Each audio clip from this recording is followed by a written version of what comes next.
Topic എജു വ്ളോഗിലേക്ക് സ്വാഗതം. Hybridoma technology and monoclonal antibodies എന്നതാണ് ഇന്നത്തെ ടോപ്പിക്.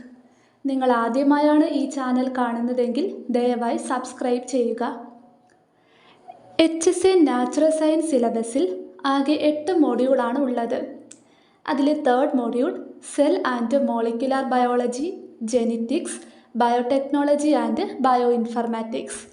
അതിൽ ബയോടെക്നോളജി ഭാഗത്ത് വരുന്നതാണ് ഹൈബ്രിഡോമ ടെക്നോളജി. സിലബസ് വേണ്ടവർക്ക് ഡീറ്റെയിൽഡ് സിലബസ് ചാനലിൽ അപ്ലോഡ് ചെയ്തിട്ടുണ്ട്. അതുപോലെ മൊഡ്യൂൾ 1ൽ വരുന്ന ഭാഗങ്ങളും പ്ലേലിസ്റ്റിൽ ആഡ് ചെയ്തിട്ടുണ്ട്.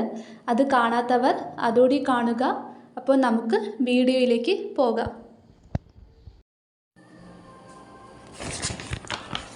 മോണോക്ലോണൽ ആൻറ്റിബോഡീസ് പ്രൊഡ്യൂസ് ചെയ്യാൻ വേണ്ടി ബയോടെക്നോളജിയിലും അതുപോലെ ഇമ്മ്യൂണോളജിയിലും യൂസ് ചെയ്യുന്ന ടെക്നിക്കാണ് ഹൈബ്രിഡോമ ടെക്നോളജി. അപ്പോൾ എന്താണ് മോണോക്ലോണൽ ആൻറ്റിബോഡീസ്?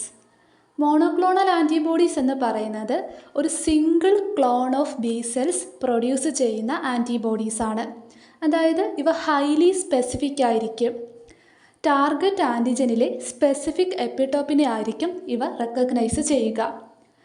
അപ്പോൾ ഈ technique 1975 George Köhler and Cesar Milstein എന്ന് പറയുന്ന 2 ശാസ്ത്രജ്ഞരാണ് ഡെവലപ്പ് ചെയ്തത്. അപ്പോൾ ഈ ഒരു കണ്ടുപിടുത്തത്തിന് 1984 ഇവർ 2 പേർക്കും നോബൽ പ്രൈസ് ലഭിച്ചു. ബി ലിംബോസൈറ്റും മൈലോമ സെൽസും തമ്മിൽ ഫ്യൂസ് ചെയ്ത് കിട്ടുന്ന ഹൈബ്രിഡ് സെല്ലിനെയാണ് ഹൈബ്രിഡോമ എന്ന് പറയുന്നത്. ഈ മൈലോമ എന്ന് പറയുന്നത് ക്യാൻസറസ് ബി സെല്ലിനെയാണ്. നമുക്കറിയാം ബി സെൽസിന് ആൻറ്റിബോഡീസ് പ്രൊഡ്യൂസ് ചെയ്യാനുള്ള കഴിവുണ്ട്. അതുപോലെ മൈലോമ സെൽ എന്ന് പറയുന്നത് ട്യൂമർ സെല്ലാണ്. അതിന് ഇൻഡെഫിനിറ്റ് മൾട്ടിപ്ലിക്കേഷനുള്ള കഴിവുണ്ട്. അതായത് ആ സെല്ല് ഇമ്മോർട്ടലാണ്. സോ ഇതിൻ്റെ രണ്ടിൻ്റെയും ബൈ പ്രോഡക്റ്റായ ഹൈബ്രിഡോമ സെല്ലിന് ഈ 2 പ്രോപ്പർട്ടിയും കാണും. അതായത് ആൻറ്റിബോഡി പ്രൊഡ്യൂസ് ചെയ്യാനും അതുപോലെ ഇമ്മോർട്ടലായി നിൽക്കാനുമുള്ള കഴിവ്.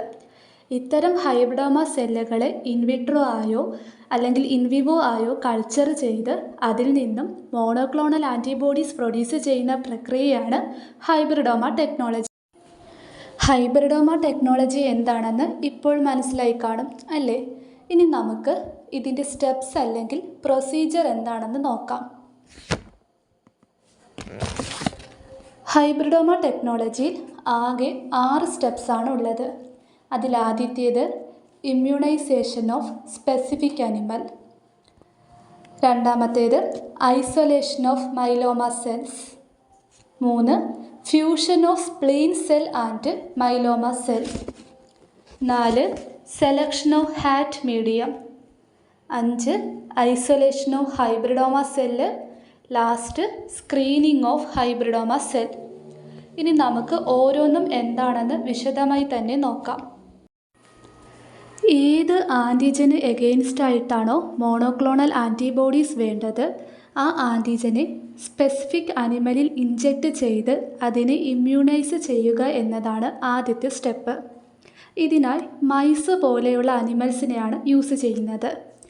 ഇമ്മ്യൂണൈസേഷൻ കഴിയുമ്പോൾ സ്വാഭാവികമായും മൈസിൻ്റെ ബി ലിംബോസൈറ്റ് ആ ആൻറ്റിജൻ സ്പെസിഫിക് ആയിട്ടുള്ള ആൻറ്റിബോഡീസ് പ്രൊഡ്യൂസ് ചെയ്യാൻ തുടങ്ങും.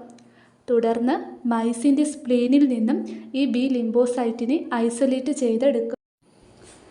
ഇങ്ങനെ ഐസൊലേറ്റ് ചെയ്തെടുക്കുന്ന ബി ലിംബോസൈറ്റ് അല്ലെങ്കിൽ പ്ലാസ്മ സെല്ലിനെ സ്യൂട്ടബിൾ ആയിട്ടുള്ള മൈലോമ സെൽ അല്ലെങ്കിൽ ട്യൂമർ സെല്ലുമായിട്ട് ഫ്യൂസ് ചെയ്യും.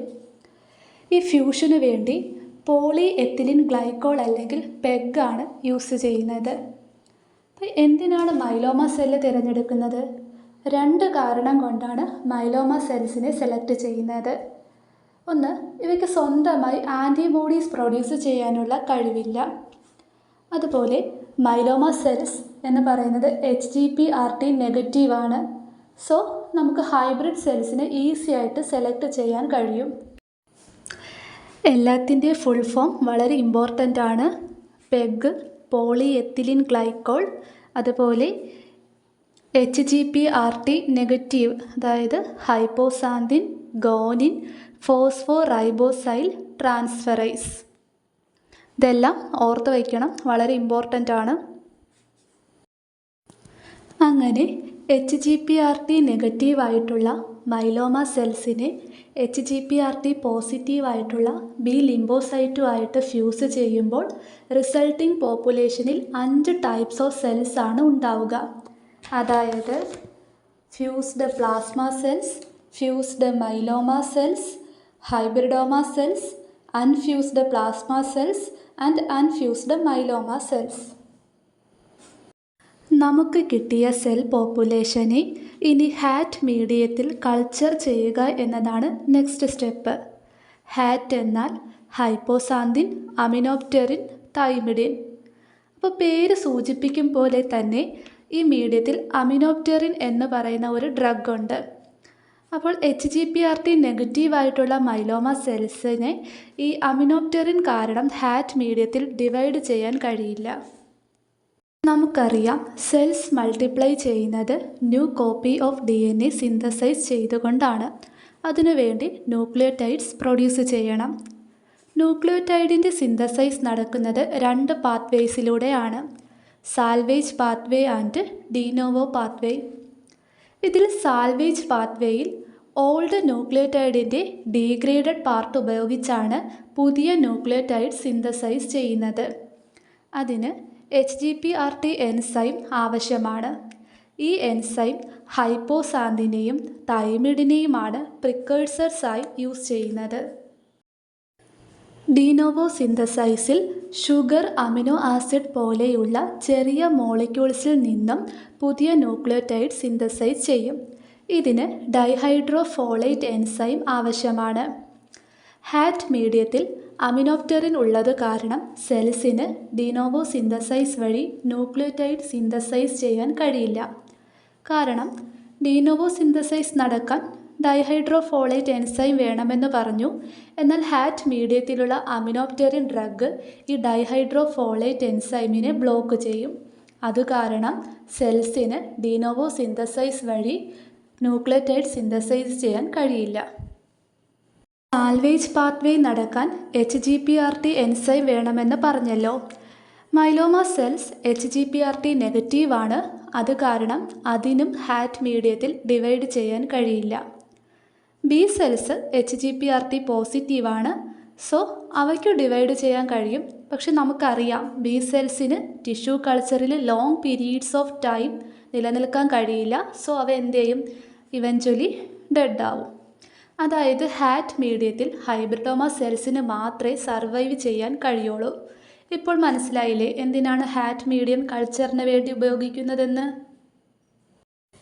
ഈ ഹൈബ്രിഡോമ സെൽസിൻ്റെ ഐസൊലേഷനാണ് നെക്സ്റ്റ് സ്റ്റെപ്പ്. അതായത് ഇപ്പോൾ സെൽ കൾച്ചറിൽ 5 ടൈപ്സ് ഓഫ് സെൽസ് ഉണ്ട്.